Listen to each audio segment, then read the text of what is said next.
And it's a joy to be here with everyone and tuning into and receiving divine sacred healing. So let's begin with a prayer. Heavenly Father, Divine Mother, friend, beloved God, Jesus Christ, Babaji Krishna, Lahiri Mahashaya, Swami Sri Yukteswarji, beloved Guru, Paramhansa Yogananda ji, saints of all religions, we humbly bow at thy feet. O great masters, help us to be receptive to your healing power, to your grace. Help us also to be instruments for thy grace and blessings to everyone we meet. Om Shanti Shanti Shanti. Well, this topic this evening, using sacred photographs for spiritual healing. It's very interesting that in Autobiography of a Yogi, Paramhansa Yogananda, in the very first chapter, he tells a story of being healed by a photograph. And it's not that we are healed by a photograph, but we are healed by the grace of God and the Guru coming through an image. And sometimes we need that outward form and representation. One doesn't necessarily need that, but it can certainly help. And it did young Mukunda. And I'll read the story because while reading this, I just had a deeper appreciation for Master's language and the poetry of the way he told this story. So he writes, Lahiri Mahashai left this world shortly after I had entered it. His picture in an ornate frame always graced our family altar in the various cities to which Father was transferred by his office.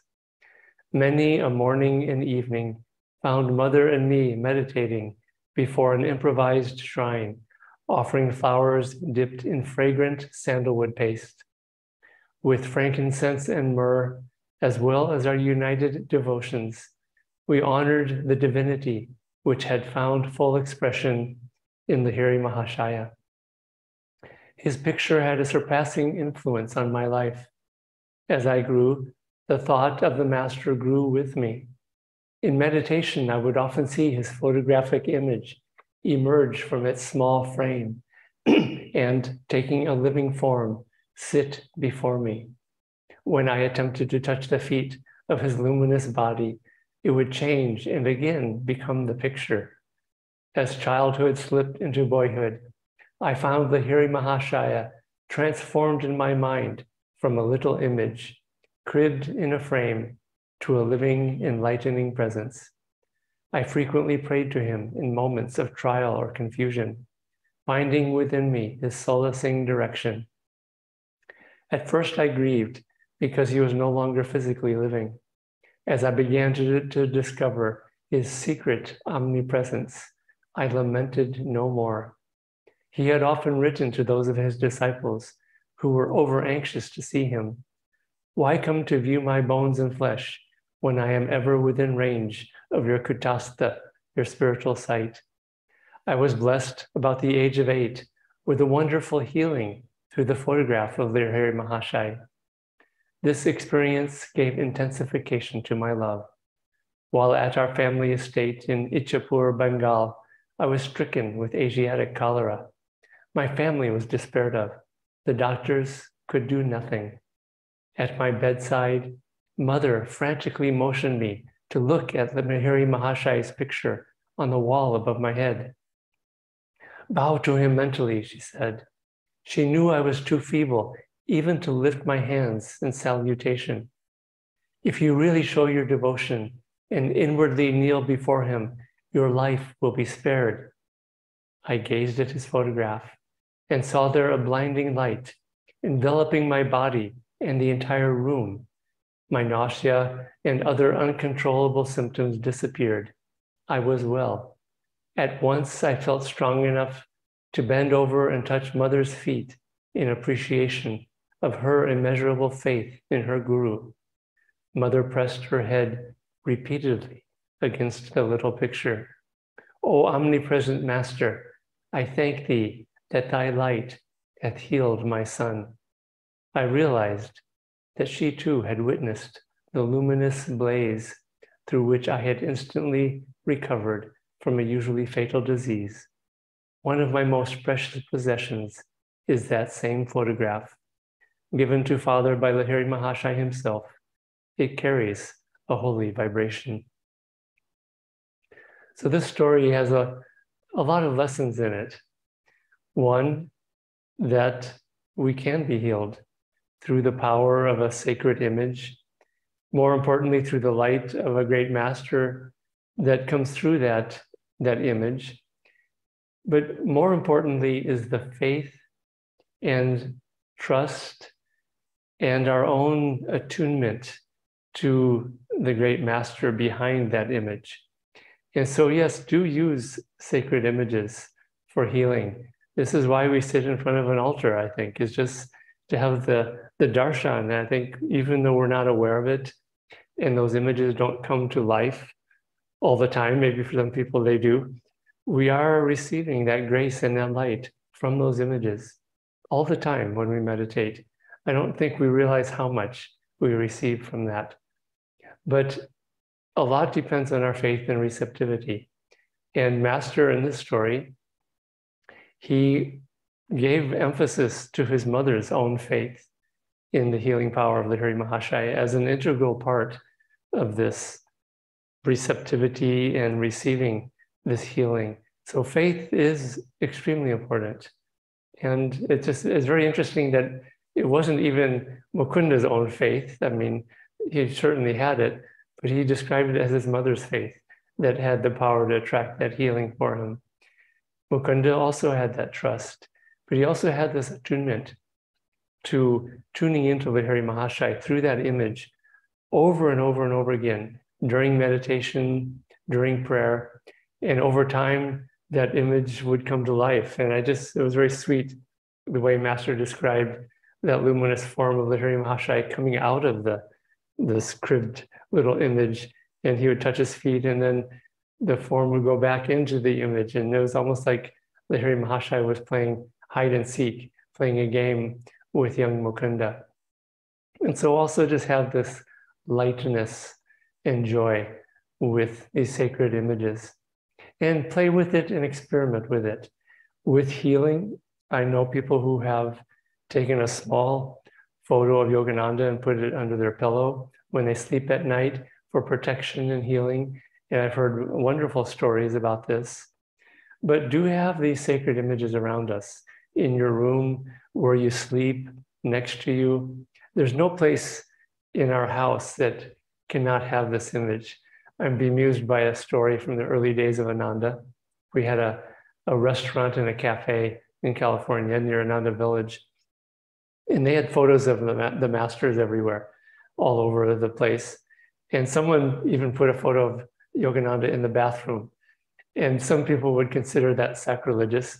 In fact, someone did. They got a big complaint from a devotee who went to the bathroom and they saw Master's picture there, and they complained and they said, "Oh, this is terrible. This is not where you should put it." And maybe that's not where you should put it, but I just appreciate the purity and the innocence of those people who put that photo there, because he should be everywhere. We should be able to walk into any room in the house and have that sacred darshan of the Master on us and the protection of that.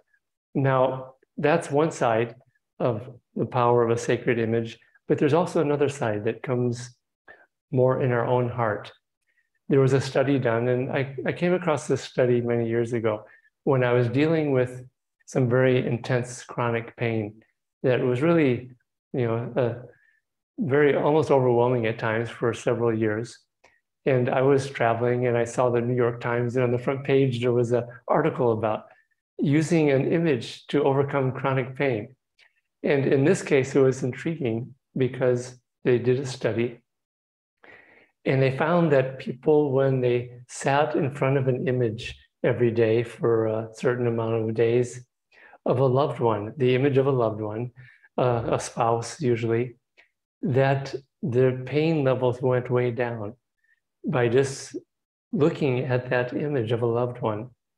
And for us, what image of a loved one is greater than the image of our gurus, who we love and who there's an unconditional love? So there's just simply a power that it evokes within our own hearts that is not just the power of the master coming to us, but it's the power of our own devotion and our own love that's awakened by worshiping the guru and by tuning into the guru. And by tuning in that way from our own hearts, our hearts are changed.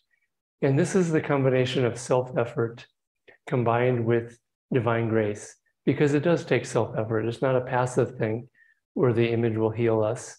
It's an active thing. And you saw this with the story of a young Mukunda and his mother, that it was a very active engagement with that image and worshiping it and tuning into it and also receiving it.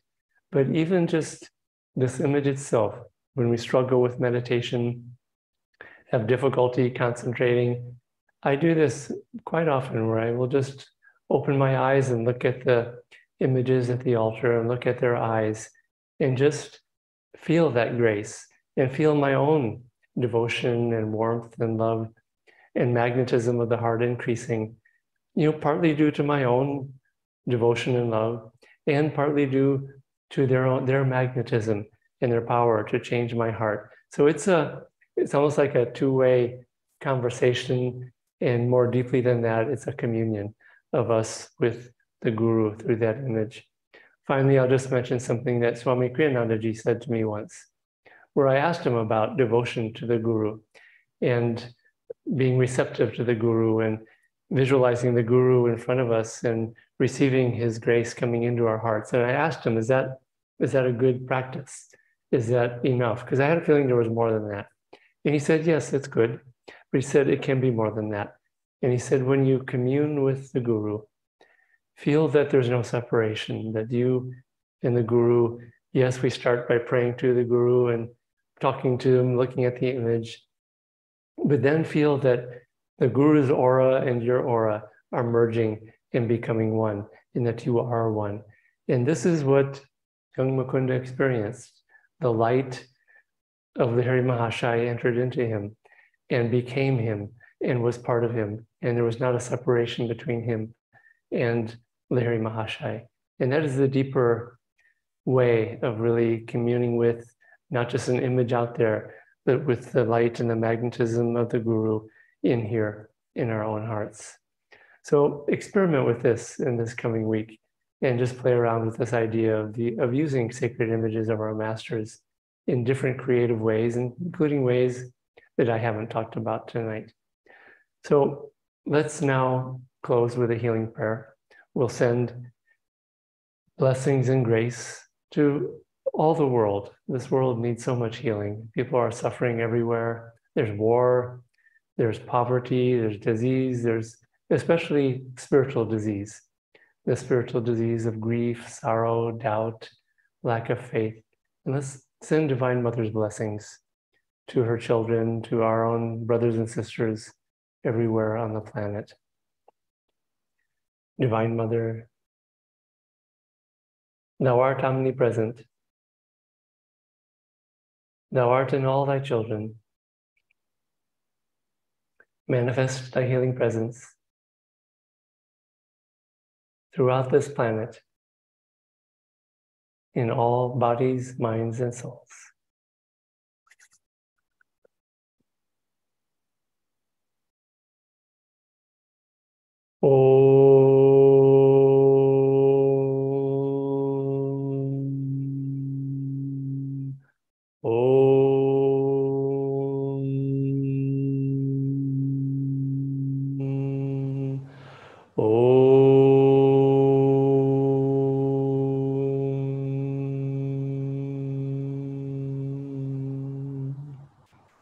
Om Shanti, Shanti, Shanti.